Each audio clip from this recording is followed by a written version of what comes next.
Army chief general Asim Munir نے قوم کے نام پیغام میں عام انتخابات 2024 کے کامیاب انعقاد پر پوری پاکستانی قوم، نگراں حکومت، الیکشن کمیشن آف پاکستان، سیاسی جماعتوں اور تمام جیتنے والے امیدواروں کو مبارکباد دیتے ہوئے کہا ہے کہ تمام سیاسی جماعتوں پر فرض ہے کہ وہ سیاسی پختگی اور اتحاد کے ساتھ اس کا جواب دیں۔ آرمی چیف کا کہنا تھا کہ پاکستانی عوام کی اپنے حق کے رائے دہی کے استعمال کے لیے آزادانہ اور بلا روک ٹوک شرکت جمہوریت کے لیے ان کے عزم کا ثبوت ہے۔ قانون نافذ کرنے والے اداروں کی قیادت اور اہلکار بے تحاشا مشکلات کے باوجود انتخابی عمل کے لیے محفوظ ماحول بنانے کے حوالے سے ہماری سب سے زیادہ تعریف کے مستحق ہیں۔ جنرل سید عاصم منیر نے کہا کہ قومی میڈیا، سول سوسائٹی، سول انتظامیہ اور عدلیہ کے ارکان کے تعمیری کردار نے قومی تاریخ کی سب سے بڑی انتخابی مشق کے کامیاب انعقاد کو ممکن بنایا۔ جمہوری قوتوں کی نمائندہ متحد حکومت پاکستان کی متنوع سیاست کو قومی مقصد کے ساتھ بہتر طریقے سے پیش کرے گی۔ انتخابات اور جمہوریت پاکستان کے عوام کی خدمت کا ذریعہ ہے۔ انہوں نے زور دیا کہ قوم کو انتشار اور پولرائزیشن کی سیاست سے آگے بڑھنے کے لیے مستحکم ہاتھوں اور ایک شفا بخش رابطے کی ضرورت ہے۔ پولرائزیشن اور انتشار 250 ملین آبادی والے ترقی پسند ملک کے لیے موضوع نہیں۔ آرمی چیف نے مزید کہا کہ انتخابات جیتنے اور ہارنے کا مقابلہ نہیں،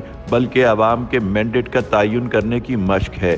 سیاسی قیادت اور ان کے کارکنوں کو ذاتی مفادات سے بالاتر ہو کر حکومت اور عوام کی خدمت کرنے کی کوششوں کو ہم آہنگ کرنا چاہیے، جو جمہوریت کو فعال اور بامقصد بنانے کا واحد راستہ ہے۔ آرمی چیف نے اس خواہش کا اظہار کیا کہ یہ انتخابات سیاسی اور معاشی استحکام لائیں اور ہمارے پیارے پاکستان کے لیے امن اور خوشحالی کا مرکز ثابت ہوں۔